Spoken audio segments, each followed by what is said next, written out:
myself Lakshmi from Madhoni. ముందుగా బ్రహ్మర్షి పితామహ పత్రి గారికి, స్వర్ణమాల పత్రి మేడం గారికి నా హృదయపూర్వక ధన్యవాదాలు, అనంతకోటి కృతజ్ఞతలు. నాకు ధ్యానాన్ని పరిచయం చేసిన సిద్ధేశ్వర్ సార్ గారికి నా పాదాభివందనాలు.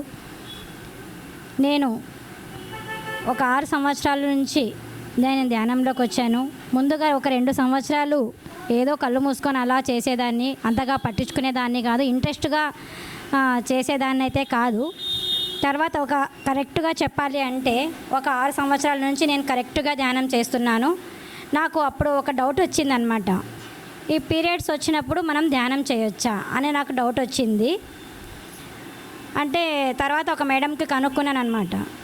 చెప్తే ఆమె ఏమైందంటే, లేదు, ఆ పీరియడ్స్ వచ్చినప్పుడు ఇంకా ఎక్కువ ధ్యానం చేయాలి, గంటలు గంటలు ధ్యానం చేయాలి, మనలో ఏదైనా ప్రాబ్లమ్స్ ఉన్నా కూడా ఆ ధ్యానంలో క్యూర్ అయిపోతాయి అని చెప్పినారు.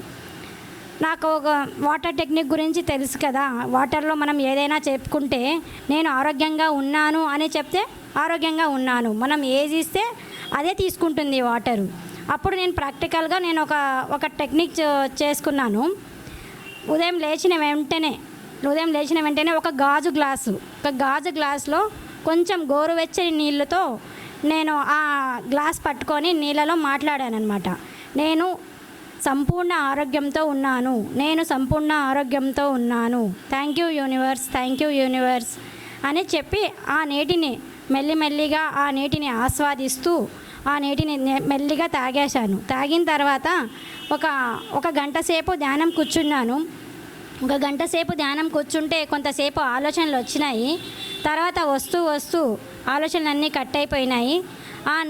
అప్పుడు మనం ధ్యానం చేసేటప్పుడు మన శరీరంలో ఉన్న 72,000 నాడులు ఆ నీటిని ద్వారా బ్లడ్ సర్క్యులేషన్ ఎలా అవుతుందో, మన కాస్మిక్ ఎనర్జీ కూడా మనం ధ్యానం చేసినప్పుడు మన నరాల్లోకి ఎలా ప్రవహిస్తుంది, ఆ ఎనర్జీ ఎలా ప్రవహిస్తుంది అనేది మనం దాన్ని గమనిస్తే మనకు అర్థమవుతుంది.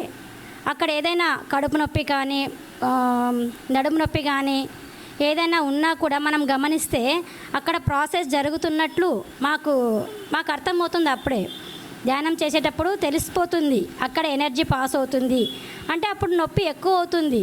ఎందుకు నొప్పి ఎక్కువ అవుతుంది అంటే అక్కడ బ్లాక్స్ ఉన్నాయి కాబట్టి అక్కడ క్లీనింగ్ ప్రాసెస్ జరుగుతుంది అన్నమాట.